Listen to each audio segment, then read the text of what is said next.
Do you think you're ready for vacation with your furry co-pilot? I hope so, because data show over 2/3 of dog owners bring their pups along on trips. But travel days can quickly go to the dogs if you're not prepared. I learned this the hard way when I was catching doggy puke in a towel from the front seat. But I'll share with you some of my mistakes and how science can help you avoid them so your next road trip can be fun for everyone. Welcome to Pet Spotlight. Let's dive in. Traveling with a pet isn't something you should do without thinking ahead. Start planning and start training early. Get your dog used to car rides and being in a crate or a carrier if you're going to use one. Here's a cautionary tale for you. I once had a dog that endured a long car ride as a young pup out of necessity, but he had no practice or conditioning. It turned him off to cars for the rest of his life, and it made travel with him that much harder. Early positive conditioning can definitely help prevent problems down the road. Once you're on the road, what do you do about lodging? Look for pet-friendly hotels well in advance of your trip. Pet fees and size or number limits can vary a ton, so ask about these details when you're reserving rooms. You don't want to be scrambling to find lodging at the last minute. In my experience, try to get a pet-friendly room on the first floor and close to the door that you're going to need to exit through for potty breaks. Okay, here's a huge topic: motion sickness. Studies show around 25 to 30% of dogs experience car sickness. There's a few strategies that can definitely help. One is getting medication. Consult your vet about motion sickness if you get to that point. Mild sedatives can also be super helpful for some dogs who get anxious in the car. This next fact is one that I swear by and I would recommend to anyone with a motion sick or anxious dog. Bring a Thundershirt or an anxiety wrap. If you're not familiar, this kind of tight-fitting clothing for dogs is incredibly calming. They feel like they're getting a big, comfy hug. Here's an example in this picture.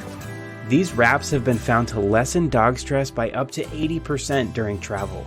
My dog was super unhappy in the car, as I mentioned. He drooled, he whined, but a Thundershirt got us through many long rides together. Feeding your dog a light meal 2 to 3 hours before departing can also help prevent nausea.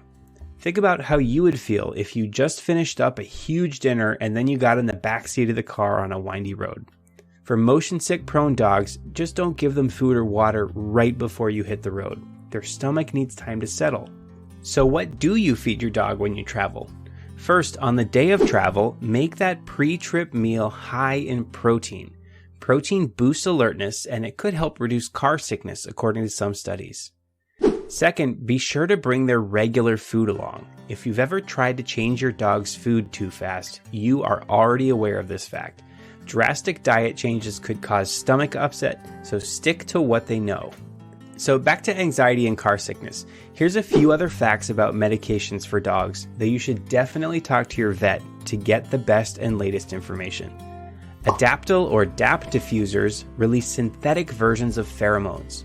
These chemicals are intended to match what a puppy's mother emits after birth to help calm and reassure her puppies. So these pheromones can have this same calming effect on adult dogs who are in stressful situations. Acepromazine is another common sedative that's used for anxiety in dogs, but acepromazine can actually increase motion sickness. So think twice about whether nausea is a problem for your dog before you jump into a medication like that. Treats with L-theanine can be calming too, and studies have shown that they reduce stress in dogs. L-theanine is an amino acid that's found primarily in green and black tea, so it's a natural chemical and it has a mild relaxing effect. Next, let's talk about safety and security for a minute. Dog theft is sadly on the rise, and you're particularly vulnerable when you're on the road with your pup.